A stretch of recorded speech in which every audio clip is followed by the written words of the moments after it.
नहीं, मेरी है। तुम झूठ बोल रहे हो। ये पेंसिल मेरी है। मैं क्यों झूठ बोलूं? तुम झूठ बोल रही हो। मुझे मेरी पेंसिल वापस दे दो। पर ये मेरी पेंसिल है। अब क्या हुआ? ये पेंसिल मेरी है। नहीं, मेरी है। तुम झूठ बोल रहे हो। ये पेंसिल मेरी है। मैं क्यों झूठ बोलूं? तुम झूठ बोल रही हो। मुझे मेरी पेंसिल वापस दे दो।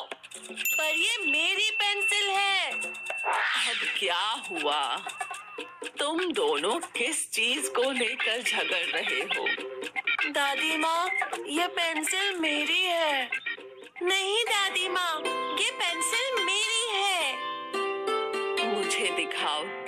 मैं तुम्हें बताती हूँ ये पेंसिल किसकी है।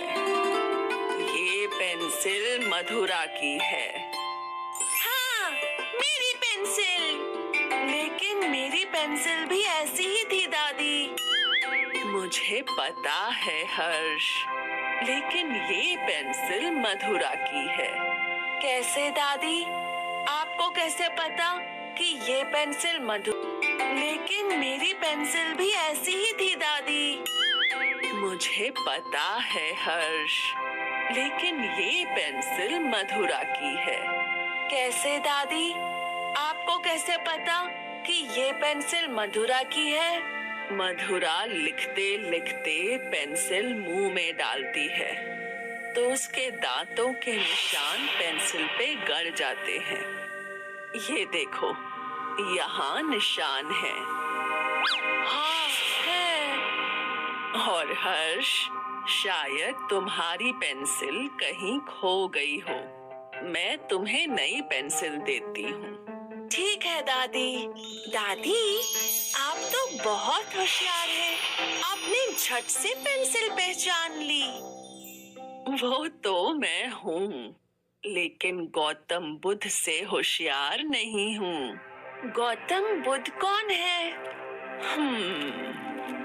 5वीं शताब्दी में एक बहुत ही सिद्ध पुरुष थे, गौतम बुद्ध। चलो, मैं तुम्हें उन्हीं की एक कहानी सुनाती हूँ। भारत के एक गांव में भरी दोपहर में 2 औरतें झगड़ रही थीं, हेमा और रेखा।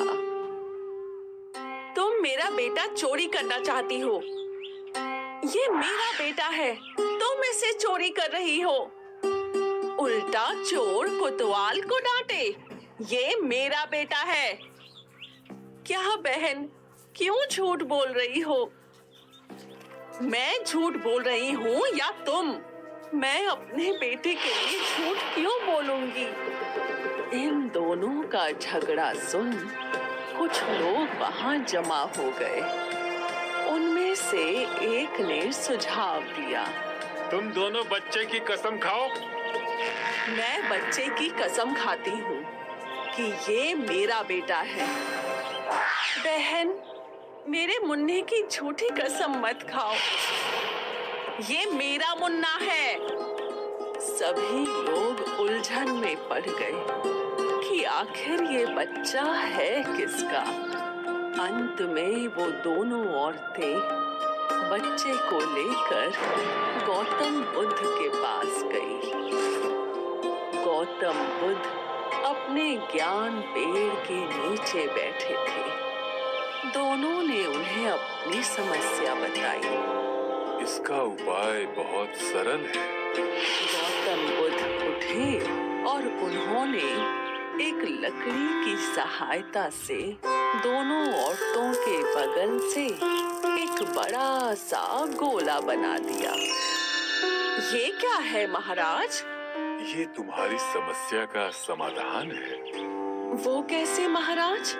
तुम बच्चे का हाथ पकड़ो और तुम पैर, और दोनों बच्चे को अपनी ओर खींचो।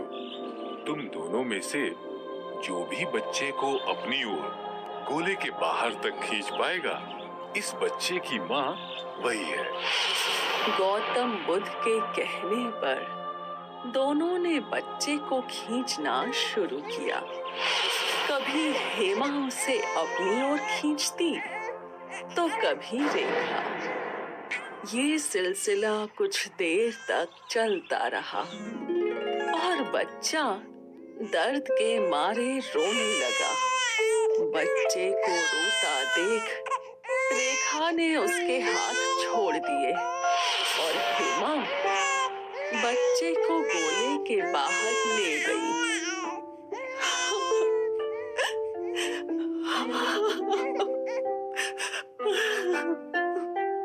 मैं ही इस बच्चे की माँ हूँ। नहीं नहीं नहीं, तुम बच्चे की माँ नहीं हो। लेकिन आपने ही तो आदेश दिया था महाराज। जो बच्चे का दर्द नहीं देख पाई वही उसकी असली माँ है। गौतम बुद्ध ने वो बच्चा रेखा को दे दिया। दादी माँ, गौतम बुद्ध तो सच में बहुत बुद्धिमान थे, बिल्कुल मेरी तरह। तुम और बुद्धिमान, तुम तो अपनी पेंसिल भी नहीं पहचान पाए।